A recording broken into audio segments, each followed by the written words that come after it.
Welcome to Telephone Techniques 101. This course is designed to provide you with an opportunity to acquire skills that will enable you to provide quality service to customers. You will learn effective telephone techniques such as how to properly answer and manage a telephone call. Customer service has always been a challenge, yet good customer service is vital for any business to be successful.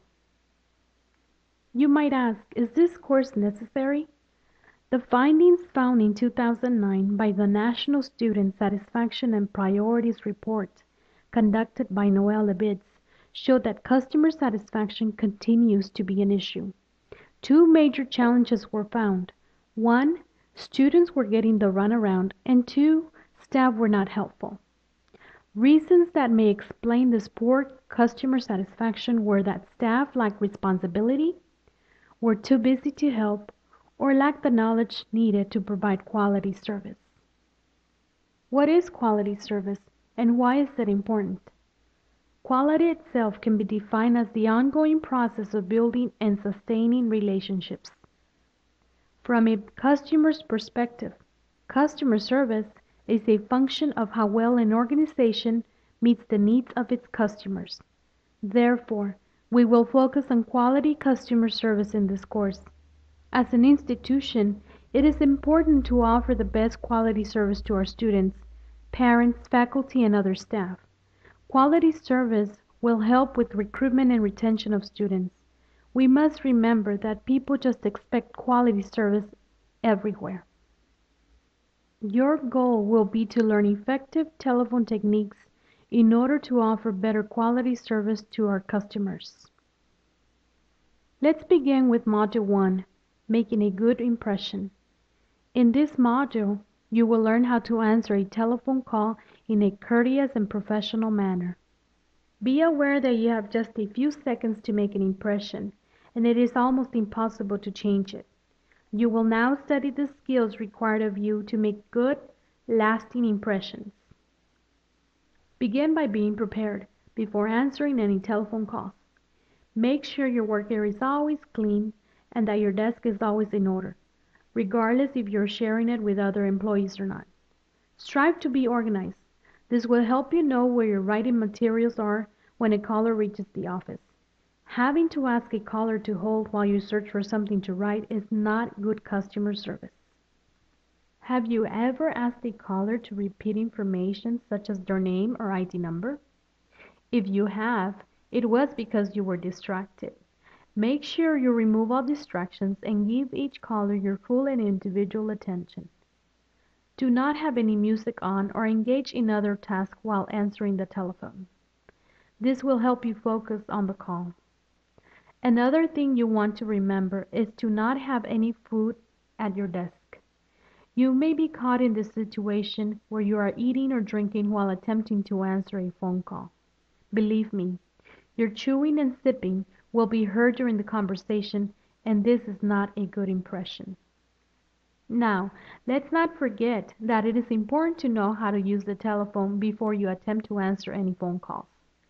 The inability to properly use the telephone equipment will certainly not help you provide effective quality service. Make sure you know how to operate the telephone, how to place a call on hold, how to transfer a call, and understand how to identify multiple lines in the telephone. If you are unsure about any telephone features, get with your supervisor today. Don't be afraid to ask. The next thing you want to remember is to answer promptly. Has a caller ever told you, "I've been calling and no one ever answers"? I have. And most of the time, the problem is not that there is no one to answer, but that we are not answering calls promptly. You should remember that being prompt and efficient is another type of quality service. Therefore, you should answer every call within the first or second ring. The fact is that no one likes to wait. What do you do when you are calling someone and no one answers, or just takes too long to answer?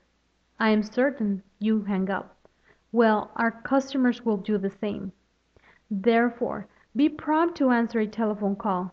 This will help us build long-lasting relationships. Now, We will explain how you can prepare a good introductory message.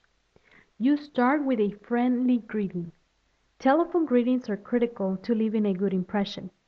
A pleasant phone greeting is essential to a successful call because it sets the stage emotionally.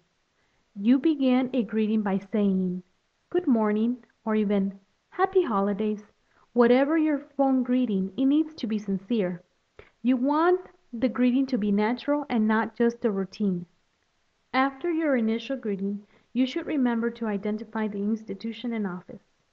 Let your customers know they are in the right place. You want to avoid having the caller ask, "Where am I calling?"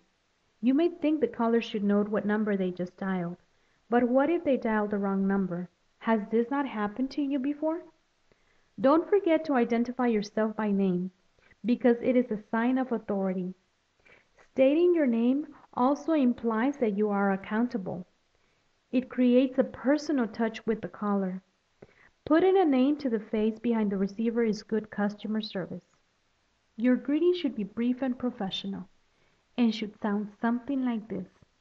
"Good afternoon, UTB Financial Aid Office. This is Martha." No matter your greeting, I advise you to take time and prepare one. And, if you can, practice with your coworkers. This will give you the skills necessary to leave a good, lasting impression. Before you continue with this course, let's review what we have just covered. In order to make a good impression, you need to be prepared. You need to answer the telephone promptly, and you need to use a brief and friendly introductory message. Now, you will have the opportunity to demonstrate what you have learned. Good luck.